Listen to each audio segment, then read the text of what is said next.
जी हाँ, 2024 है, चुनावी साल है और केंद्र सरकार की तमाम लोक लुभावन योजनाएं एक एक करके सामने आ रही हैं और दूसरी तरफ नरेंद्र मोदी का सामना करने के लिए विपक्ष की तरफ से जो इंडिया गठबंधन बनाया गया है उसमें नजर आ रही है सिर्फ और सिर्फ तकरार। ऐसे कैसे लड़ेंगे चुनाव, ऐसे कैसे हराएंगे मोदी को, यह सवाल पूछा जा रहा है इंडिया गठबंधन से। आज इसी पर हम करेंगे बात क्योंकि बहुत महत्वपूर्ण सत्र की शुरुआत भी होने जा रही है। आपके साथ मैं हूं समीर अब्बास, मेरे साथ रवि मिश्रा भी मौजूद हैं। लोकसभा चुनाव से पहले मोदी सरकार कल अपना अंतरिम बजट पेश करेगी। दावा किया जा रहा है कि इस बजट में चुनाव की झलक देखने को मिल सकती है। जी और 2024 के चुनाव के लिए बीजेपी ने 51% वोट शेयर के साथ 400 प्लस सीट जीतने का लक्ष्य रखा है, जिसके लिए पार्टी की तरफ से कई तरह की रणनीति बनाई गई है।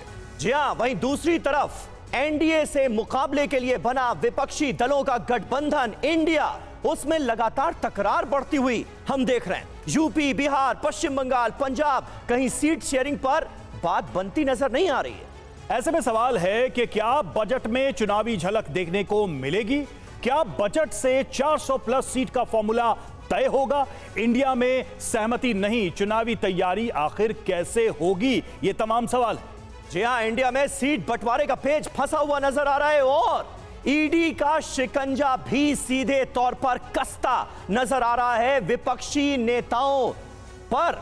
इसे आप ईडी का इंडिया दौरा भी कह सकते हैं। मतभेद के साथ बीजेपी का मुकाबला कैसे करेगा विपक्ष, यह भी एक बड़ा सवाल है और आज इन्हीं सवालों पर हम करेंगे बातचीत। हमारे साथ जुड़ेंगे अलग अलग पार्टियों को रिप्रेजेंट करने के लिए नेता भी। लेकिन मोदी का बजट उपहार, सबसे पहले इसकी बात कर लेते हैं। एक तरफ बजट उपहार और दूसरी तरफ इंडिया में बढ़ी तकरार।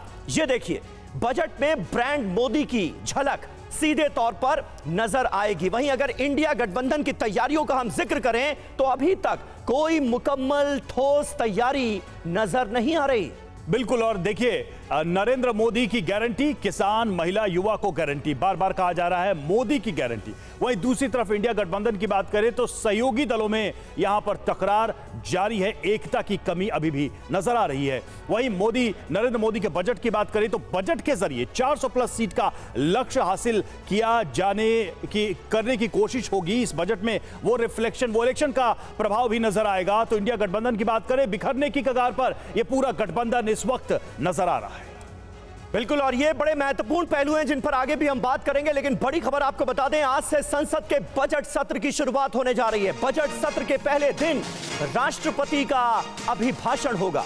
कल वित्त मंत्री निर्मला सीतारमण अंतरिम बजट पेश करेंगी। किसान, महिलाओं, युवाओं को राहत की उम्मीद जताई जा रही है। इस बजट के जरिए लोकसभा चुनाव से पहले संसद का ये आखिरी सत्र है, इसलिए भी इसकी अहमियत बढ़ जाती है। जी बिल्कुल, तो यही कहा जा रहा है कि इस बजट में चुनावी उपहार होंगे। क्या हो सकता है ये बजट, किस तरह का इसमें लक्ष्य निर्धारित किया जा सकता है? जल्दी से बिग बॉल के माध्यम से इस पर नजर डालते हैं। तो बजट में चुनावी उपहार, जी हां, फोकस कहां रहेगा? गरीब, किसान, महिलाओं और युवाओं पर इस बजट का फोकस रहेगा। किसानों के लिए क्या हो सकता है समीर इसमें? तो किसान निधि सम्मान योजना की राशि बढ़ाई जा सकती है। बिल्कुल, और 2019 का जब अंतरिम बजट पेश किया गया था तो याद कीजिए किसान निधि सम्मान की घोषणा की गई थी। मौजूदा राशि 6000 से बढ़कर अब 9000 होने की संभावना है, यानी किसानों को बड़ी राहत देने की तैयारी में है मोदी सरकार।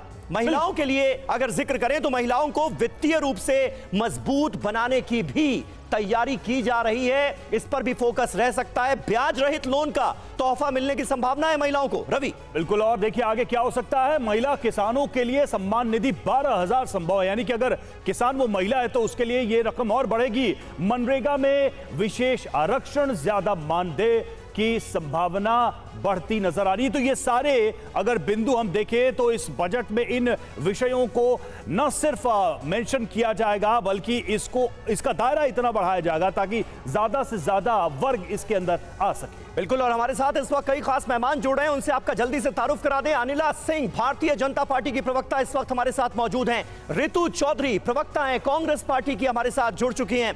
प्रोफेसर धर्मेंद्र यादव, प्रवक्ता हैं समाजवादी पार्टी के, वो बस थोड़ी देर में आपके सामने स्क्रीन पर ही नजर आएंगे। अनिला जी, लेकिन पहला सवाल आपसे, कहा ही जाता है अंतरिम बजट, यानी हमारे देश में यह परंपरा रही है कि इसे अंतरिम बजट माना जाता है। माना यह जाता है कि भाई जो सरकार इसके बाद चुनकर आएगी वो पूर्ण बजट पेश करेगी।